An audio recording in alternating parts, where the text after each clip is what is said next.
일단 야권에서는 검찰이 일부러 시기를 봐놨다가 몰아치기 시기에 기소를 하는 게 아니냐 이런 지금 문제 제기를 하고 있는 것 같은데요. 이재명 대표가 이렇게 법인카드 유용 의혹으로 추가 기소가 되자 여야는 강하게 충돌했습니다. 민주당은 야당 탄압이라고 주장했고요. 국민의힘은 공직자의 자격이 없다라면서 맞받아쳤습니다. 해도 너무하지 않습니까? 명백한 억지 기소이자 야당 탄압입니다. 검찰은 이재명 대표가 법인카드를 쓴 것도 아닌데 몰랐을 리 없다는 억지 춘향식 논리를 뻔뻔하게 들이밀었습니다. 이재명 대표 혐의가 또 하나 늘어 동시에 5건의 재판을 받게 됐습니다. 이번에 드러난 혐의 사실은 이 대표가 공직자로서 기본조차 갖춰지지 않았음을 선명히 보여주는 것입니다. 이미 다수 국민은 이 대표가 공적 업무를 수행할 자격이 있는지 묻고 있습니다.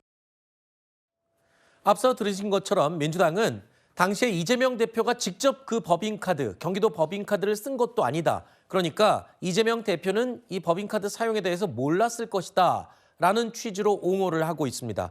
하지만 이에 대해서 공익제보자로 알려진 이 조명현 씨는 이렇게 얘기하고 있습니다.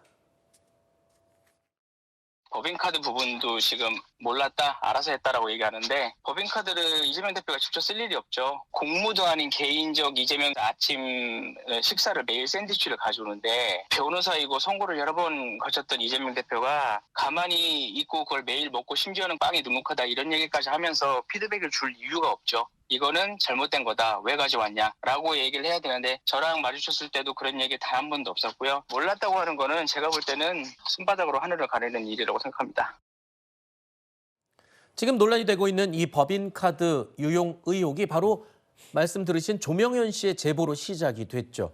자, 이재명 대표는 앞으로 이제 5개의 재판을 동시에 받게 될 예정인데 지금까지 4개의 재판을 받은 것만으로도 상당히 부담을 느꼈던 걸 우리가 최근에 목격했습니다. 바로 재보궐 선거 당시에 재판 때문에 현장 유세 일정이라든가 이런 걸 소화하는데 상당히 어려움을 겪었잖아요. 근데 하나가 재판이 더 추가가 됐으니 앞으로 대표직 수행에 더 우려가 됩니다. 그런 우려가 있을 수밖에 없죠. 물리적으로 시간이 나지 않습니다. 5개의 재판, 보통 2주에 한 번 재판이 열린다고 치면은 그럼 2주일에 5개의 재판을 참여해야 되는 것인데 이런 식으로 뭔가 제1야당 대표의 손발을 묶으려는 건 아니냐라고 주장을 할 수밖에 없죠. 방금 나온 뭐 조명현 씨의 저 이야기, 글쎄요, 뭐 저거 다 심증 아닙니까? 뭐 몰랐을 리 없다라고 주장하는 거고 샌드위치 조명현 씨가 이렇게 이재명 대표에게 갖다 주면서 자 이거 법인카드로 산 샌드위치입니다라고 얘기했습니까? 그냥 갖다 줬겠죠. 그러니까 그런 거에 대해서 저런 뭐 자극적으로 뭐 빵에 대한 피드백이 없었으니 당연히 알고 있었다라는 거는 너무 자극적인 발언이고요. 우리가 계속해서 민주당이 반복해서 얘기하는 것은 몰랐을 리 없다. 김건희 여사는요. 도이치모터스 주가 조작 의혹 우리도 몰랐을 리 없다라고 했는데 주가 조작하세요라는 그 육성이 없으니까 직접 증거가 없으니까 이거는 기소할 수 없다라고 검찰 얘기하지 않았습니까? 왜 근데 이번에는 이재명 대표가 자 법인카드로 샌드위치 사오세요라는 육성 증거 없는데 정황 증거만으로 그 몰랐을 리 없다라는 그 말 한마디 때문에 왜 기소를 합니까? 이런 것 때문에 야당 대표를 재판을 하나 더 늘게 해서 손발을 묶으려는 시도 아니냐. 이거는 야당 대표를 탄압하는 거 아니냐라는 주장을 민주당이 계속하고 있는 겁니다. 알겠습니다. 오늘 성춘 부위원장은 이재명 대표 얘기 물어보면 그럼 김건희는요? 이 답으로 논리로 계속 주장을 하시는 것 같습니다. 네, 자 민주당 내에서는요. 이재명 대표의 리더십이 흔들리지 않을까 뭐 이런 우려가 좀 외부에서 볼 때는 들기도 하는데 내부 분위기는 그렇지 않다고 합니다. 흔들리기는커녕 당 대표 지키기에 오히려 당력을 쏟겠다는 목소리가 나오고 있습니다. 변호사를 선임하고 또 변호사 함께하는 건 주로 이재명 대표님께서 관여했다면 이제 이 문제는 직접적인 당의 문제로 되기 때문에 당 차원에서 구체적인 변호인단을 구성하거나 우리 당에 있는 율사 출신들이 많이 있지 않습니까? 그런 분들이 좀 더 적극적으로 법률에 함께해서 해나가겠다는 말씀 드리고요. 자, 민주당에서는 선거법 위반 1심 준비가 부족했다라는 자성의 목소리도 나오고 있다고 하는데요. 그러니까 이후부터는 이제 당 차원에서 체계적으로 제대로 한번 변호를 하겠다. 그래서일까요? 변호인단 보강까지 검토하고 있는 것으로 알려지고 있습니다. 자, 그러면서 이재명 대표에 대한 변호인단 투사밖에 없다. 자, 과거의 시국 사건 변론 같은 전략이 필요하다. 뭐 이런 자성의 목소리가 내부에 있었던 것 같고요. 그래서 선거법에 정통한 판사 또는 유력 전관 변호사를 좀 검토를 해보자. 이렇게 보강 의견이 나오고 있는 것 같습니다. 자, 그런데 뭐 변호인단을 보강하는 건 좋습니다. 당 대표를 보호하기 위해서 당에서 그러는 건 충분히 가능한 이야기겠지만 여권에서는요, 이런 의견도 있습니다. 개인적인 재판에 국민 혈세가 담긴 민주당, 당의 예산을 투입하는 게 과연 적절한 것이냐, 이런 지적입니다. 개인 재판에 관해서 과연 국민 혈세로 당의 공식적인 예산을 집행할 수 있는지 민주당에서도 꼼꼼히 살펴보시기 바랍니다. 당 대표의 상습적 거짓말로 인해 벌어진 개인 재판의 변호인단 선임 비용을 국민 혈세로 대납하는 행태는 결코 현실화되어서는 안 될 것입니다. 그 정치자금법 위반됩니다. 저도 지금 재판 뭐 이렇게 뭐 문재인 정권 때 하도 싸워가지고 좌파들이 많이 걸어놨는데 그거 전부 다 변호사비 제 돈으로 내지 당의 돈 한 푼도 못 씁니다. 어제 저희 야당 패널이 나오셔서 이 얘기를 했어요. 이거는 검토만 하는 단계이기 때문에, 그리고 또 내부적으로도 볼 때도 강성필 위원이 그 얘기했거든요. 그래갖고 뭐 문제 될 건 없다. 하지만 의견 차원이기 때문에 이거를 뭐 문제 삼는 거 좀 무리 아니냐, 그렇게 얘기했는데, 지금 정치인들 여권 인사들 물어보니까 다 지금 이거 문제 있다, 정치자금법 위반이다 그러네요. 심각한 문제가 될 수 있죠. 왜냐하면은 정말로 지금 현재 진행되고 있는 이 모든 재판의 혐의와 사안들은 다 이재명 대표 개인의 문제입니다. 민주당이 같이 조밥을 먹고 같이 소고기를 먹은 게 아니거든요. 네. 법인카드를 이재명 대표가 경기지사일 때 쓴 것이고, 또 대장동 개발도 이재명 대표가 성남시장일 때의 문제이고, 여러 가지 대북송금 등 모든 사안들이 당 차원의 어떤 정책 추진이나 당무를 시행함에 있어서 있었던 사법적 문제가 아니기 때문에 네. 이재명 대표 개인의 사법 리스크 방어에 당의 예산이 쓰이는 것은 물론이고, 네. 당 소속 의원들이 마치 율사처럼 변호인처럼 나서서 돕는 것 또한 상당히 문제가 될 수 있습니다. 이것은 하나의 또 배임의 혐의가 될 수 저는 있다고 보고요. 네. 저는 민주당 입장에선 이것이 민주당의 어떤 운명을 결정짓는 문제이기 때문에 함께 싸워야 된다라는 그런 인식을 할 것이 아니라, 이재명 대표 개인의 사법 리스크를 왜 이런 정통 있는, 정말 전통 있고 그동안 오랫동안 대한민국 정치를 지켜왔던 민주당의 역사에 결부시키는지, 저는 그것을 묻고 싶거든요. 네. 빨리 이재명 대표와 민주당을 분리하는 것이 오히려 국민들에게 더 상식적으로 와닿는 그러한 발언이 아닌가 싶습니다. 자, 그러니까 개인적으로 샌드위치 먹고 뭐 이런 식으로 한 거 비용에 대해서 문제가 생긴 건데, 그걸 왜 당대표를 옹호하는 식으로 당비로 변호사비를 대냐, 문제 있다잖아요. 어떻게 된 거예요?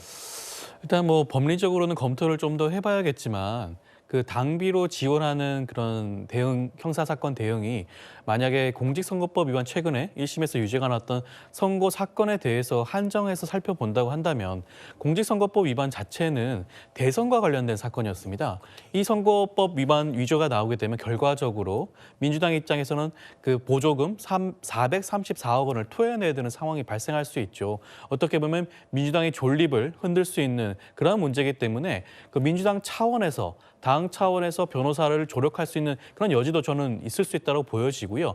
이 부분이 실질적으로 뭐 업무상 횡령 내지 뭐 배임 정도의 그런 혐의가 인정될지 여부는 조금 더 살펴봐야 되지 않을까 싶고, 그것은 이미 민주당이 결정을 하고 난 다음에 살펴봐도 될 문제가 아닌가라는 생각이 듭니다. 아직 결정된 건 아니니까, 그죠? 그렇죠. 근데 그 샌드위치나 이런 거랑 지금 혼용하시면 안 됩니다. 네네. 공직선거법과 관련된 거예요. 네. 그러니까 그거는 배임죄의 다른 혐의를 말하는 거고, 지금 검토한다고 말하는 거는 공직선거법에 국한되는 겁니다. 왜냐하면 공직선거법 434억 원 이재명 대표 개인이 보전받았습니까? 당이 보전받은 거거든요. 그러니까 당이 보전받은 434억 원을 뱉어내라는 공직선거법에 한해서만 우리가 이거를 당 차원의 문제이니 혹시나 변호사비 이런 것들에 대해서 우리가 할 수 있는지를 선관위에 검토해달라고 요청한 것이지, 결정된 것도 아니고 그리고 국한된 것이다. 이걸 구분해서 이야기해야 된다는 말씀드립니다. 알겠습니다. 뭐 전반적인 다른 의혹들에 대해서 다 지금 변호사 지원하는 게 아니라 선거법 위반 혐의 이 재판에 대해서만 국한해서 변호사를 보강하고 지원하는 것이고,